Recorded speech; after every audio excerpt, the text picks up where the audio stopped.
여러분, 우리는 지난주에 로마에 있는 교회 교우들의 대부분은 바울을 잘 모르는 교우들입니다. 그죠?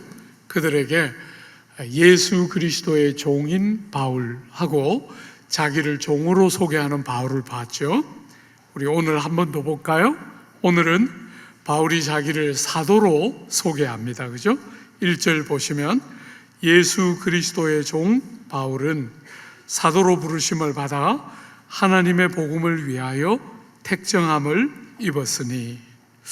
여러분, 예수 그리스도의 종일 뿐 아니라 사도로 부르심을 받았다, 이렇게 말하죠. 여러분, 여기 사도는 아주 특별한 직분입니다. 그죠? 예수님 당시에 예수님을 모시고 다녔던 12사도와 부활하신 후에 주님을 다메섹 도상에서 만났던 바울, 이 13사람, 사도라고 부를 수 있는 사람은 이 13사람이에요. 이들 사도들은 아주 특별한 역할을 위임받은 직분들입니다. 말하자면 이 시대는 아직 성경이 다 완성되지 않았던 시대이기 때문에 부활하신 주님을 만난 사람들 중에서 하나님의 권능과 권위를 부여받아서 이적을 행하며 진리를 바르게 가르치고 진리 안에 사람을 세우고 영적인 은사를 고르게 나누는 그런 역할을 하던 사람이 사도들이에요. 특별히 이 초대교회의 아주 중요한 역할이 뭐였냐면 정경, 어떤 것이 27권의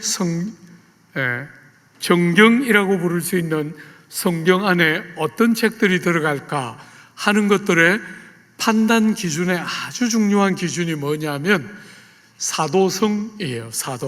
사도가 직접 썼는가 혹은 사도의 도움을 받아서 기록되었는가 하는 게 아주 중요한데, 이런 일들을 위해서 사도라는 직분을 제한적으로 세워놓으신 거죠. 그죠? 이제 성경이 완성이 되고 교회가 차츰차츰 조직화되면서 사도라는 직분은 필요 없이 사라지게 돼요.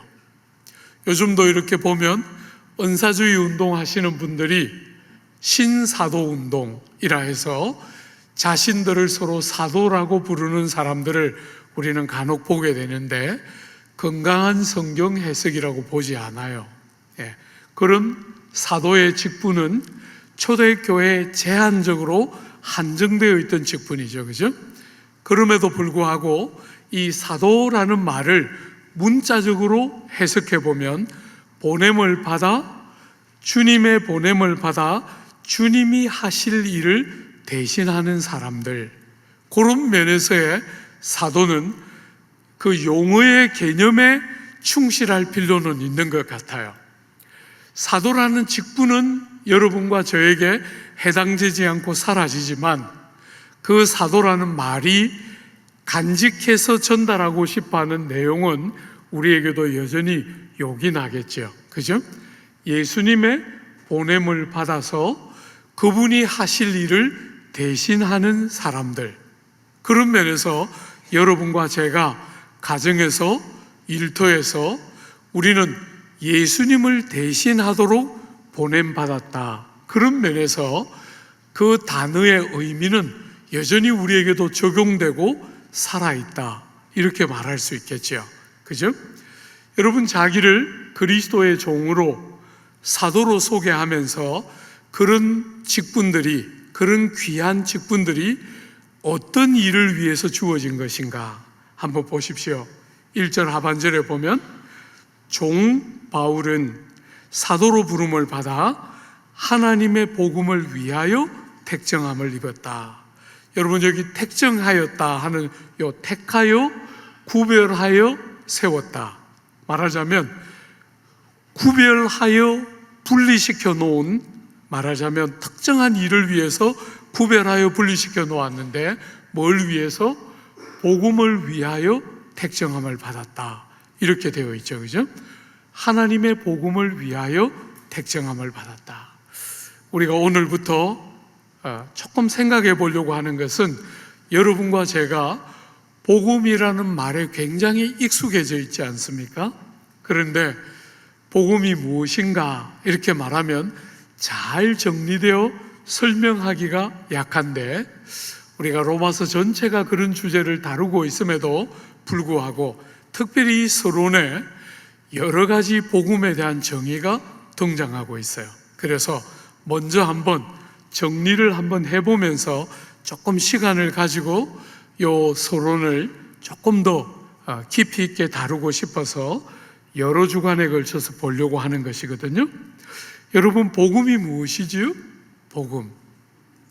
오늘 본문에 보면 복음을 네 가지로 자세하게 소개해 뒀어요. 첫 번째, 우리가 이미 읽었던 1절에 근거하면 복음은 무엇입니까? 하나님의 복음이에요. 그죠? 하나님의 복음. 이게 첫 번째 복음을 소개하고 있는 본문의 내용이에요. 두 번째로 우리가 다음 주에 집중적으로 보게 될 텐데요, 2절에 보면 이 복음은 하나님이 선지자들을 통하여 그의 아들에 관하여 성경에 미리 약속하신 것이라. 두 번째 복음은 뭡니까? 아들에 관한 이야기예요. 그죠? 예수님에 대한 이야기인데 4절에 가보면 제일 네 번째 정의가 뭐냐면 우리 주 예수 그리스도시니라 이렇게 돼 있죠. 말하자면 복음은 한마디로 말하면 예수 그리스도다 이렇게 말할 수 있다는 거예요. 그게 네 번째 정의고, 우리는 두 번째 아들에 관한 하나님의 말씀, 이게 두 번째 복음에 대한 정의로 할 수 있겠죠. 이것은 우리가 다음 주에 조금 집중적으로 볼 테니까 조금 빼고요. 세 번째, 복음이 무엇입니까? 아들에 관하여 성경에 미리 약속해 둔 것이죠.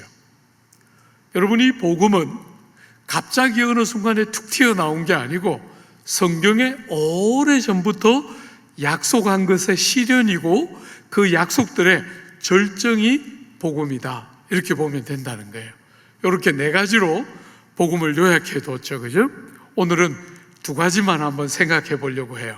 첫 번째로 복음을 가리켜서 사도 바울은 하나님의 복음 이렇게 말했어요. 왜 그랬을까? 강조점이 있다는 거죠. 그죠? 강조점. 복음은 여러분과 저에게 우선적인 강조를 두고 있는 게 아니고, 이 복음은 어디에 강조가 있습니까? 하나님께서 어떤 일을 하셨는가 하는 것에 강조가 있다는 거예요.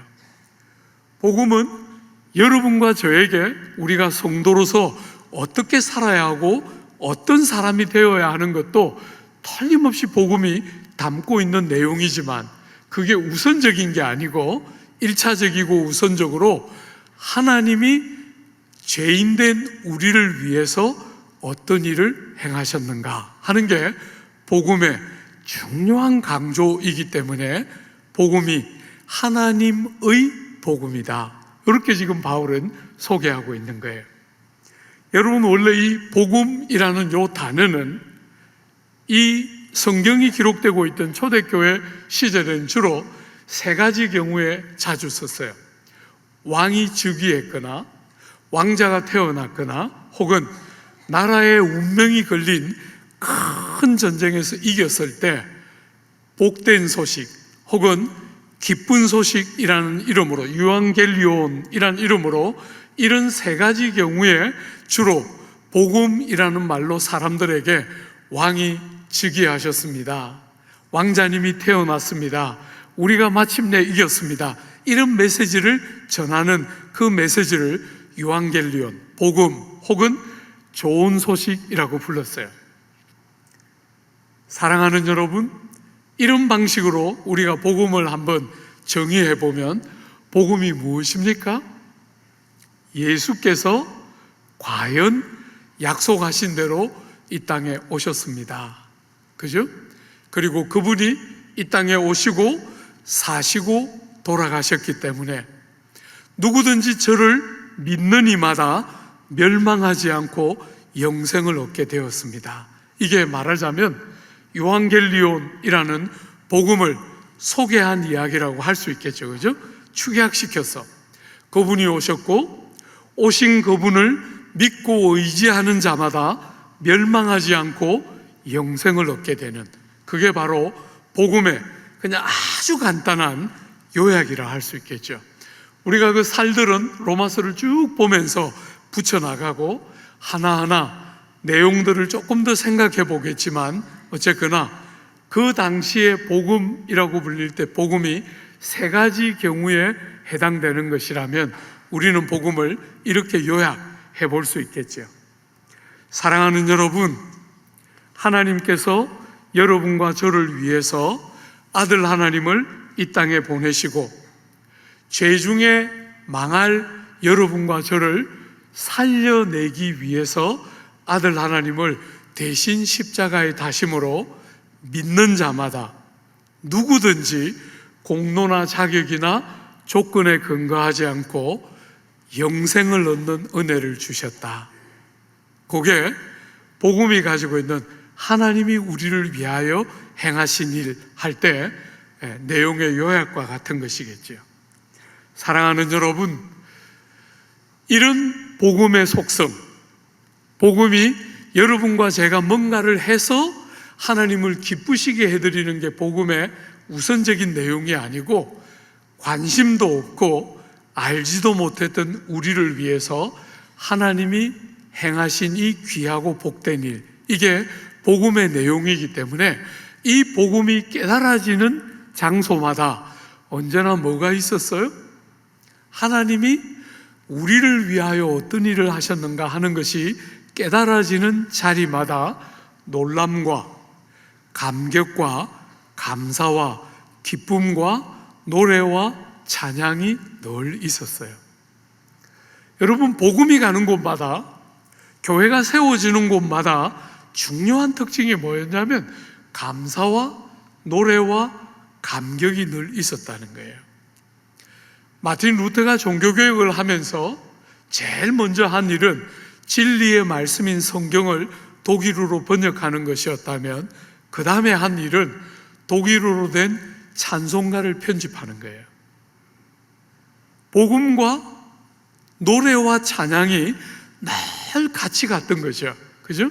그래서 복음을 제대로 깨닫고 나면 성도의 삶 속에 나를 위하여 하나님이 어떤 일을 하셨는지를 깨닫는 데서 오는 감사와 감격과 노래가 그 삶을 특징 짓는 삶이 된다는 거예요. 여러분, 한 주를 이렇게 돌아보세요. 여러분의 지난 한 주가 어떠셨나 한번 이렇게 생각해 봐요. 많은 경우에 일반적으로 우리 안 믿는 이웃들은 좋은 일이 있을 때 기쁘고 기대하던 일들이 성취되었을 때 행복해하고, 삶에 원치 않는 일이 일어났을 때 불행해하는 게 일반적인 삶의 방식인데, 여러분은 어때요? 여러분은 삶에 불행이 있는데도, 여러분의 삶에 어려움이 있고 고통과 수고로움이 틀림없이 있는데도 복음을 깨달은 데서 하나님이 우리를 위하여 어떤 일을 하셨는지를 깨닫는 데서 오는 기쁨이라는 요소가 여러분의 삶의 한가운데를 쫙 관통하면서 흐르고 있는가 한번 보세요. 좋은 일만 늘 있는 것은 아니잖아요. 그죠? 여러분이 예수를 믿어도 늘 원하는 일만 일어나는 건 절대로 아니에요. 그런데 여러분, 여러분의 삶에 고통이 있고 아픔이 있는 순간에도 기쁜가 한번 물어봐요. 빼앗길 수 없는, 하나님이 나를 위하여 행해 주신 그 일을 깨닫는 데서 오는, 삶의 어떤 경험이나 환경 속에서도 빼앗길 수 없는 기쁨과 감사가 여러분의 삶을 관통하면서 흐르고 있는가 한번 보라는 거예요. 눈물이 있는데, 실패가 있어서 고통이 있고 낙심이 없는 게 아닌데, 그런데 지지 않고 여러분이 믿음을 딱 사용할 때마다 그런 일에 넘어지거나 좌절하지 않고 여러분을 붙들어 일으키고 감사하게 하고 감격하게 하고 노래하게 하는 요소가 여러분의 삶에 생겨 있나 한번 보라는 거예요. 참 여러분들 중에 아마 저 같은 경험을 한 분들이 많이 있을 거라고 생각해요.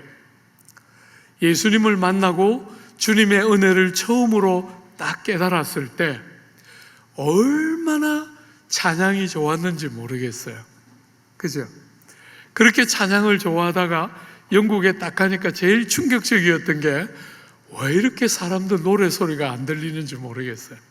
예배를 드리는데 영국 성도들의 찬양 소리가 거의 안 들리는 거예요. 너무 기가 막혔어요. 악기도 너무 좋고. 여러분, 그 영국이 얼마나 오랫동안 전 세계 이 가요계를 주름 잡았던 나라인데 정작 예배당에는 노래가 형편없는 거예요. 충격적이었어요. 사랑하는 여러분, K-팝이 흐르고 BTS 때문에 전 세계가 한국을 주목하는 특별한 시기를 우리는 경험하는데, 이런 특별한 시기에 교회와 성도인 여러분의 입에 노래가 있습니까? 노래. 복음이 여러분의 삶에 깨달아지고 하나님이 나를 위하여 행하신 일이 깨달아지는 데서 오는 감사와 기쁨이 만들어내는 노래.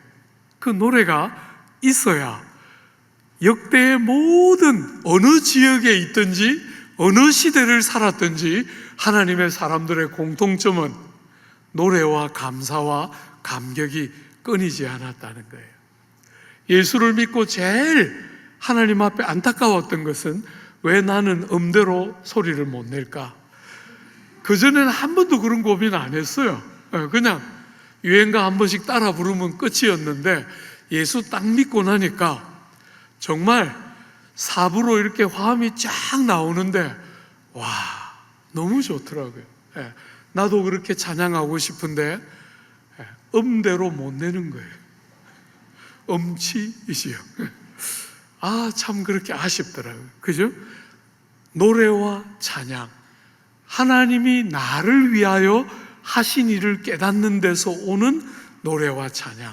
그래서 하나님의 복음, 우리를 위해서 우리가 하나님께 뭘 먼저 하는 것이 아니라 우리가 뭔가를 해서 천국에 가고 구원을 받는 것이 아니라 우리 같은 자를 절대로 포기하지 않으시고 우리를 위하여 하나님 우리 아버지께서 행해 주신 일, 그게 바로 복음이기 때문에 하나님의 복음, 이렇게 부르고 있는 거죠.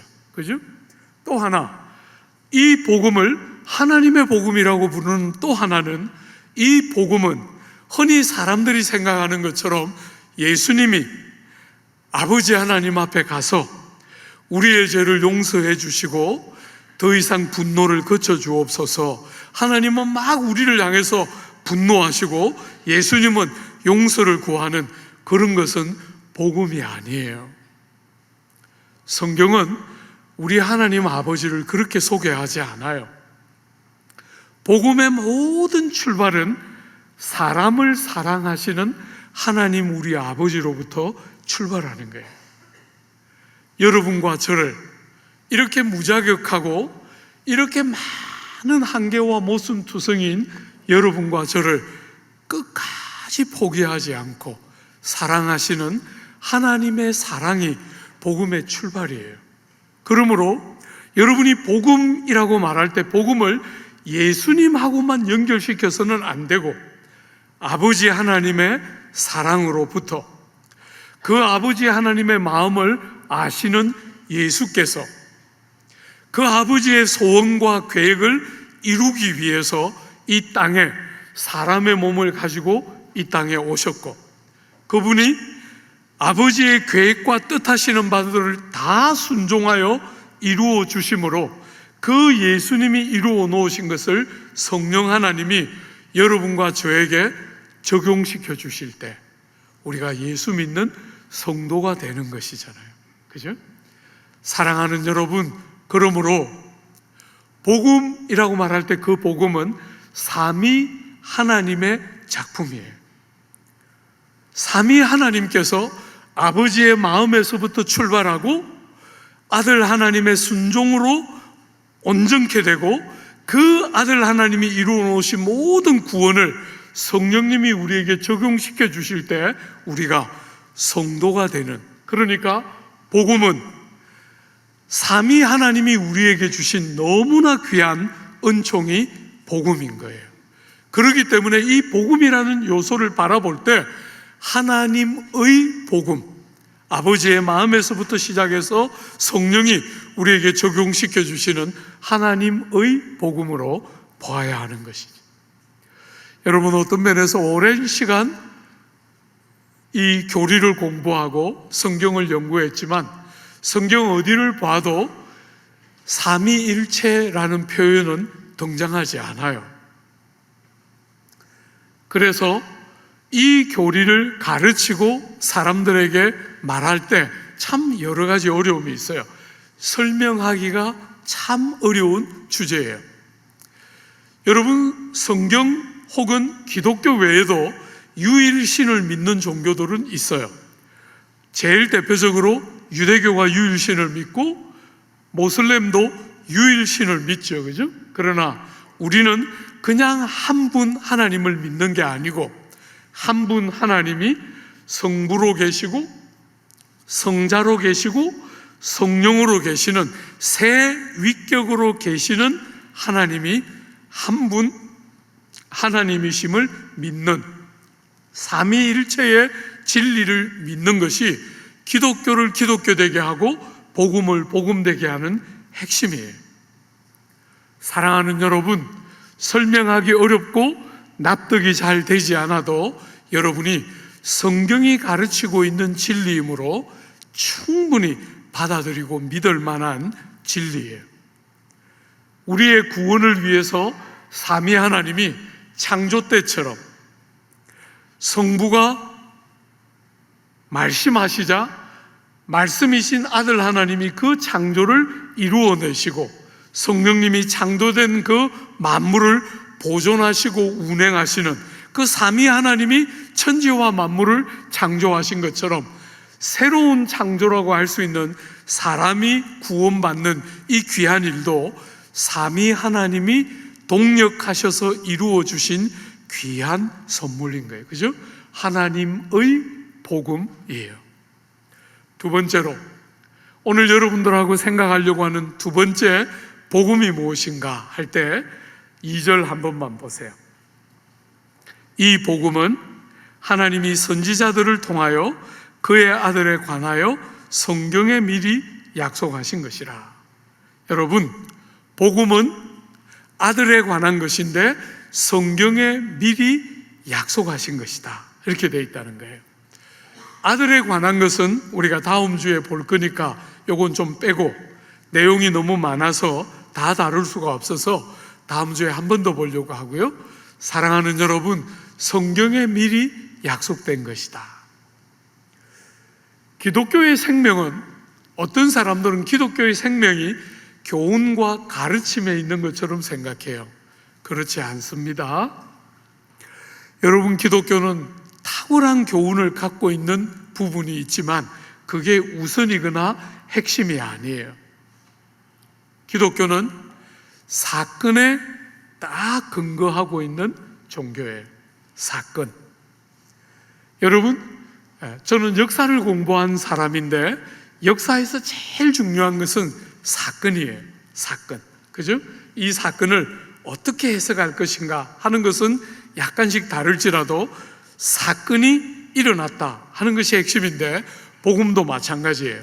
사랑하는 여러분, 복음의 핵심은 교훈이라기보다 사건이 복음의 핵심이고 그 사건의 근거에서 교훈이 나오게 되는 거예요.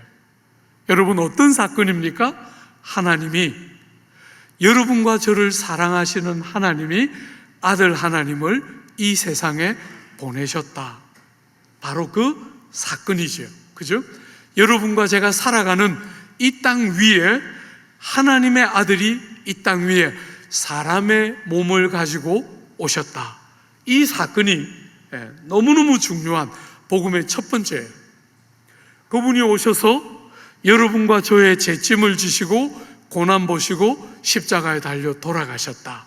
그 사건, 그분이 오실 뿐 아니라 돌아가신 것, 돌아가실 뿐 아니라 그분이 다시 살아나셔서 사망의 권세를 깨뜨리고 부활하시고 승천하셔서 하나님 보좌 우편에 앉아 계신 바로 그 사건에 근거해서 복음의 모든 교훈이 나오게 되는 거예요.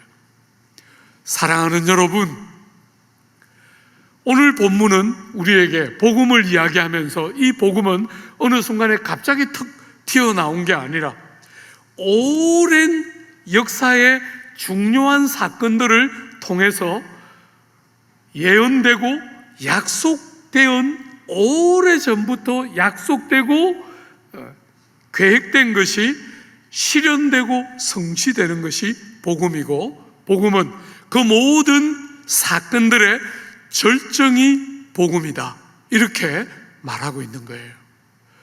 사랑하는 여러분, 기독교는 뭐가 어떻게 되든지 그냥 믿는다고만 말하면 된다, 아닙니다. 여러분, 그렇지 않습니다. 사건을 정확하게 알고 그 사건이 나를 위해 하나님이 하신 일인 줄 믿는 것이지요. 그죠? 우리를 사랑하시는 아버지가 아들 하나님을 보내어서 우리를 포기할 수 없었던 아버지가 행하신 그 일을 믿는 것입니다. 사건을 믿는 것이 믿음의 핵심이에요. 그냥 막연하게 잘 되겠지 하는 것은 그 믿음이 아니고 자기 암시거나 자기 확신이잖아요. 그죠? 그런 거 말고 예수의 이 귀한 사건이 나를 위해서 하나님이 행하신 일이다 하고 그 사건을 믿고 의지하는 것이죠. 근데 그 사건이 그때 갑자기 툭 튀어나온 게 아니라 오래전부터 그런 일이 일어날 때 알 수 있도록, 제대로 믿을 수 있도록 약속되어 있었다는 거예요. 어떤 방식으로? 선지자들을 통하여 성경에 약속되어 있었다는 거예요. 여러분, 여기 선지자들을 통하여 할 때 선지자는 꼭 이사야나 예레미야 같은 특정한 선지자만을 지칭하는 이름이라고 생각할 필요는 없을 것 같아요. 모세부터 시작해서 시편에 있는 시인들과 구약에 나오는 무수한 선지자들을 다 포괄하는 구약 전체를 요약하는 개념으로의 선지자를 통하여 라고 해석하면 더 정확할 거라고 생각해요. 사랑하는 여러분, 구약 성경 곳곳에 하나님께서 자주 다양한 국면에서 미리 약속해 놓은 것의 실현과 절정과 구현되는 일들이 복음이다, 이렇게 지금 두 번째 이야기하고 있는 것이죠. 사랑하는 여러분, 몇 가지만 한번 생각해 보려고 해요. 예수께서 이 땅에 오셨을 때 요한복음 5장에 보면 그 유대인들을 향해서 너희가 성경에서 구원을 얻는 줄 알고 성경을 상고하거니와 이 말씀이 나에 대한 이야기다, 이렇게 말씀하셨어요. 여러분, 그 요한복음 5장에서 유대인들에게 성경에서 영생을 얻는 줄 알고 할 때 성경은 구약이잖아요. 그죠? 그 구약 성경이 예수님에 관한 이야기를 기록하고 있다는 거예요. 그게 예수님이 요한복음 5장에서 하신 말씀이죠. 예수님이 십자가에 달려 돌아가시고 부활하시고 승천하시기 직전에 제자들에게 말씀하셨어요. 모세의 율법과 선지자들의 글과 시편의 나를 가리켜 기록한 모든 것이 이루어져야 하리라. 여러분, 구약을 흔히 요약할 때 모세의 율법, 시편, 그 다음에 선지서, 이렇게 요약하는데, 그렇게 세 개로 요약하면서 그 세 개의 주님에 대해서 약속된 모든 것이 이루어져야 하리라, 이렇게 주님은 구약 성경을 해석하셨다는 거예요. 사랑하는 여러분, 한번 몇 가지만 생각해 볼까요? 제일 먼저 성경의 선지자들을 통하여 미리 약속하신 복음, 제일 먼저 어디에 나왔어요? 제일 먼저 창세기 3장에 아담과 하와가 죄를 지었을 때 하나님께서 그 죄를 지은 아담과 하와에게 벌을 내리시면서 뱀을 향해서 말씀하셨죠, 그죠? 여자의 후손과 뱀의 후손이 원수가 될 것이요, 여자의 후손이 뱀의 머리를 깨뜨릴 것이고 뱀의 후손은 여자의 후손의 발 뒤꿈치를 물리라, 이렇게 말씀하셨어요. 사랑하는 여러분, 여러분이 창세기를 보면 거기에 많은 족보가 등장하는데 족보는 하나같이 전부 어떤 족보예요? 남자의 후손에 관한 족보예요. 전부 남자들 이름만 쫙 나오는 게 그 족보들의 보편적인 경향인데 창세기 3장에는 여자의 후손에 대한 이야기가 등장한다는 거예요. 여자의 후손. 그래서 학자들은 창세기 3장에 복음이 제일 먼저 묻어 있다 해서 창세기 3장 15절을 원시복음이라고 불렀어요. 거기에 이미 복음이 약속되어 있는 것이죠. 그죠? 그리고 시간이 한참 흐르고 나면 아브라함을 선택하는 그 대목에서 하나님께서 그 아브라함 한 사람을 선택하시면서 그 전까지는 인류 보편을 대하다가 아브라함 한 사람을 부르시면서 그때부터 뭐합니까? 한 나라를 선택하세요. 이스라엘 나라를 선택하시는 거죠, 그죠? 그래서 아브라함에게 약속을 주셔요. 땅과 자손에 대한 약속을 주셔요. 그 약속이 창세기 49장에 가면, 50장에 이제 마치는데 창세기 49장에 가면 야곱이 그 12자녀들을 축복하지 않습니까? 그때 그 야곱이 축복할 때 유다를 축복하는 대목에 유다에게서 홀이 그치지 않을 것이다. 말하자면 왕을 상징하는, 왕이 손에 들고 있는 홀, 그것을 상징하는 유다의 지파에서 왕이 나올 것이다 하는 축복을 그 야곱이 12자녀들에게 축복하는 대목에 창세기 49장에 등장해요.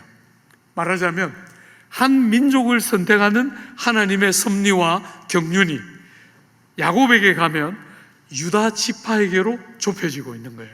그죠? 그 유다의 지파에게로 좁혀지다가 사무엘하로 가면, 사무엘하 7장에 가면 그 유다 지파를 향하고 있던 흐름이 다윗 가문으로 제한돼요. 우리가 다음 주에 볼 때 다윗의 후손 예수, 우리가 신약 성경에도 많이 등장하고 구약에도 많이 등장하죠, 그죠? 다윗의 후손이라는 것이 얼마나 중요한 개념인가 우리가 다음 주에 잠시 살펴볼 텐데, 이 사무엘하 7장에 가면 다윗 후손에 대한 이야기가 나오는데 이렇게 되어 있어요. 내 집과 내 나라가 내 앞에서 영원히 보존되고 내 왕위가 영원히 견고하리라. 다윗에게 네 집과 네 왕위가 영원하도록 보존되고 네 왕위가 영원토록 견고하게 세워질 것이다, 그렇게 말했는데, 여러분이 아는 것처럼 마치 보란듯이 주님이 다윗이 죽고 나서 솔로몬이 왕위를 잇고 나서 솔로몬이 죽고 나자 나라가 두 조각 나요. 네 왕위와 네 나라가 영원히 견고하겠다 그랬는데 보란듯이 나라가 두 조각 딱 나고 북이스라엘이 망하고 나서 남유다도 마침내 망하면서 다윗의 가문이 끊어지는 것 같은데, 사랑하는 여러분, 네 나라와 네 왕위가 영원하리라 하는 다윗 언약이 사무엘하 7장에 등장해요. 여러분, 그렇게 쭉 가다가 나중에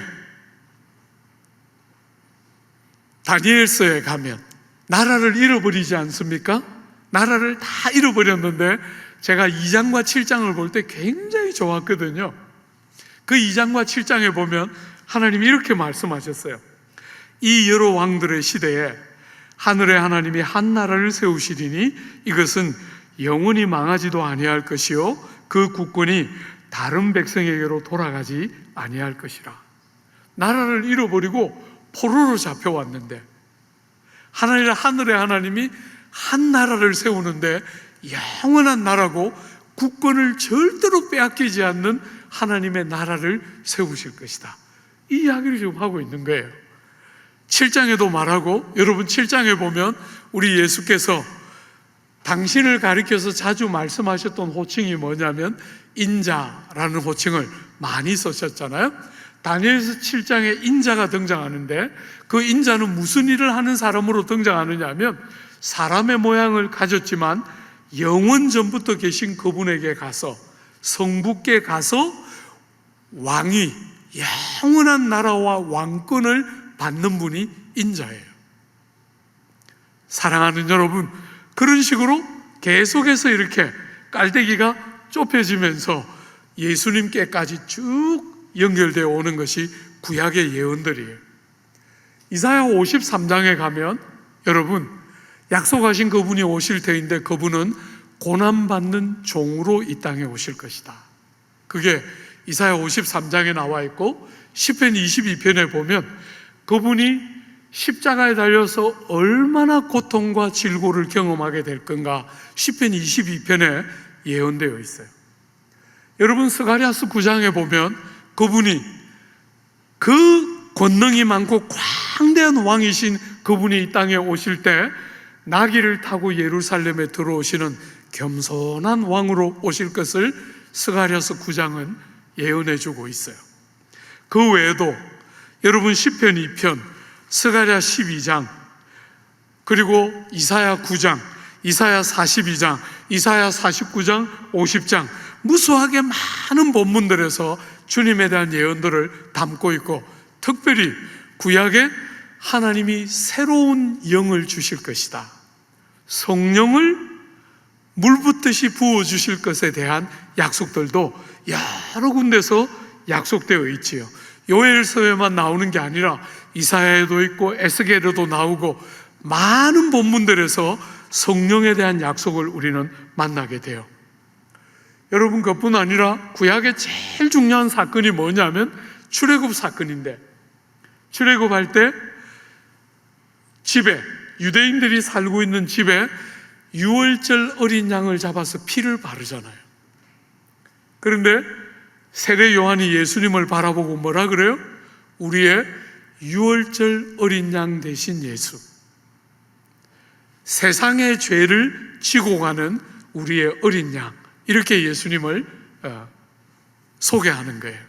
사랑하는 여러분, 그 오순절에, 유월절에 잡았던 어린 양은 오실 참 어린 양 되시는, 유월절 어린 양 되신 예수를 위한 모형이죠. 그림자와 같은 모형인 것이죠. 그죠?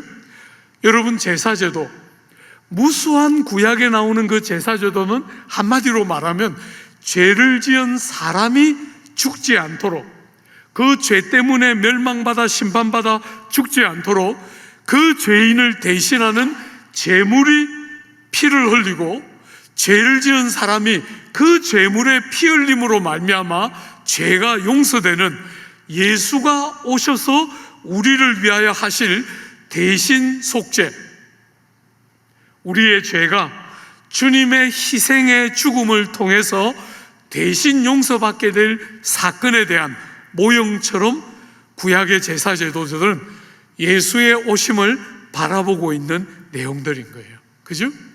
이미 선지자들을 통하여 성경에 미리 약속하신 것들이죠. 그죠? 그것의 절정이 복음이라고 보면 틀림없다는 거예요. 사랑하는 여러분, 한 가지만 생각해 봤으면 좋겠어요. 이름 복음, 하나님의 복음이요, 하나님께서 오래전부터 그렇게 예언해서 우리에게 참여시키도록 절정으로 데려가시는 이 복음을 사도 바울은 이 복음을 위하여 이렇게 자기의 삶을 소개했어요. 여러분, 이 복음을 위하여 사는 삶은 어떤 모습일까? 어떤 모습일까? 하나님의 이 복된 구원, 우리가 뭔가를 하기 전에 하나님이 우리를 위하여 행해 주심으로 값을 치르지 않고 값을 치를 수도 없었던 우리가 구원 안에 들어간 하나님의 백성일 때 이 복음을 위하여 산다는 것은 어떻게 사는 것일까? 사도 바울은 두 가지를 여러분과 저에게 소개하고 있는 것 같아요. 먼저 고린도전서 4장에 여러분이 고린도 교회는 바울의 사도권을 아주 강력하게 반대하고 공격했던 사람들인데 이 고린도전서 9장에 이렇게 바울은 자기를 표현했어요. 내가 복음을 전할지라도 자랑할 것이 없음은 내가 부룩불 할 일임이라. 복음을 전하지 아니하면 내게 화가 있을 것이로다. 그런즉 내 상이 무엇이냐? 내가 복음을 전할 때에 값없이 전하고 복음으로 말미암아 내게 있는 권리를 다 쓰지 아니하는 이것이니라. 여러분, 바울이 복음을 위하여, 하나님의 복음을 위하여 할 때 뭐가 복음을 위하여 사는 삶인가 할 때 바울이 우리에게 소개하는 삶은 첫 번째로 정당한 권리를 사용하지 않고 내려놓는 삶. 여러분, 우리 예수께서 하나님의 그 강력한 절대 권력을 가진 하나님이신 예수께서 하나님 되심을 비우시고, 그죠? 빌립보서에 나오는 것처럼 하나님 되심을 비우시고 낮고 천한 우리의 모습을 입고 오신 것처럼 당신의 정당한 영광을 주장하려고 하지 않으신 것처럼 우리가 이 복음을 제대로 알고 세상을 사는 우리의 삶에 하나님의 복음을 위하여 할 때 우리의 삶에 요청되는 첫 번째 삶의 자세 중에 하나는 정당한 권리를 포기할 줄 아는 삶. 복음을 위해서 예수의 복음이 왜곡되지 않고 예수의 복음이 복음답게 드러날 수 있도록 값없이 받은 이 귀한 복음을 나도 누군가에게 값을 요구하지 않고 정말 정당한 권리, 여러분 그 고린도서에 보면 바울이 말하기를 내가 먹고 마실 권리가 없겠느냐, 내가 베드로처럼 자매된 아내를 데리고 가정을 꾸릴 권리가 없겠느냐, 내가 일 안 하고 복음만 전할 권리가 없겠느냐. 그런 모든 것이 정당하게 있음에도 불구하고 그런 것을 주장하지 않고 하나님의 복음을 위하여 그런 권리들을 복음을 위하여 내려놓을 줄 아는, 이게 첫 번째 모습이고, 두 번째 고린도전서 4장에 여러분 고린도 교회는 바울의 사도권을 굉장히 공격하면서 많이 바울의 말을 안 들었던 교회인데 그 성도들에게 이렇게 편지 썼어요. 4장에 보면 너희가 이미 배부르며 이미 풍성하며 우리 없이도 왕이 되었도다. 우리가 너희와 함께 왕노릇하기 위하여 참으로 너희가 왕이 되기를 원하노라. 내가 생각하건대 하나님이 사도인 우리를 죽이기로 작정된 자같이 끄트머리에 두셨음에 우리는 세계 곧 천사와 사람에게 구경거리가 되었노라. 우리는 그리스도 때문에 어리석으나 너희는 그리스도 안에서 지혜롭고, 우리는 약하나 너희는 강하고, 너희는 존귀하나 우리는 비천하여 바로 이 시간까지 우리가 줄이고 목마르고 헐벗고 매맞으며 정처가 없고 또 수고하여 친히 손으로 일을 하며 모욕을 당한 즉 축복하고 박해를 받은 즉 참고 비방을 받은 즉 권면하니 우리가 지금까지 세상의 더러운 것과 만물의 찌꺼기 같이 되었도다. 사랑하는 여러분, 예수 믿어서 잘 된다 하는 이야기 우리 막 숱하게 듣고 컸는데, 제가 재미있게 늘 읽었던 것은 바울은 그렇게 말 안 한다는 거예요. 바울은 복음을 위하여 틀림없이 우리에게 구원을 주셨고, 틀림없이 우리에게 하나님 자녀의 영광과 존영을 주셨죠. 그죠? 틀림없어요. 많은 복을 하나님이 주신 거 틀림없어요.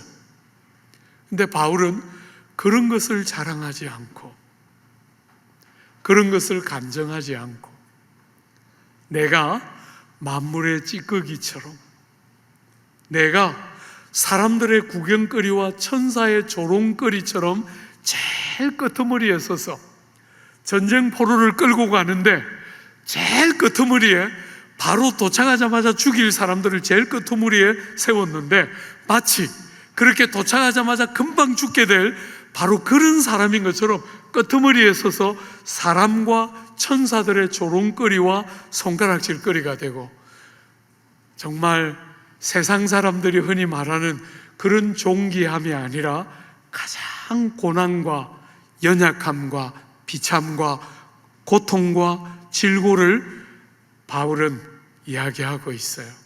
무엇 때문에? 복음을 위하여. 사랑하는 여러분, 그가 그렇게 사랑하고 그가 그렇게 생명을 다 들여 섬기고 싶어 했던 예수님이 고난 당하신 주님이잖아요. 그러니까 사도는 그 고난조차도 다른 눈으로 보이는 것이지요.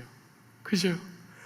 주님이 고난 보신 그 고난도 복음을 위하여, 이 귀한 하나님의 복음을 위하여 나를 택정하심을 깨닫게 되었을 때, 그 깨달음이 고난도 그야말로 피하고 없어야 한다고 생각하는 게 아니라, 이상한 일 당하는 것처럼 여긴 게 아니라, 고난 보심으로 우리를 위하여 대속의 희생제물이 되신 주님을 떠올리니까 그 고난도 기쁨이 되고 간증이 되고, 그래서 부득불 내가 자랑해야 된다면 나의 약함을 말하리라.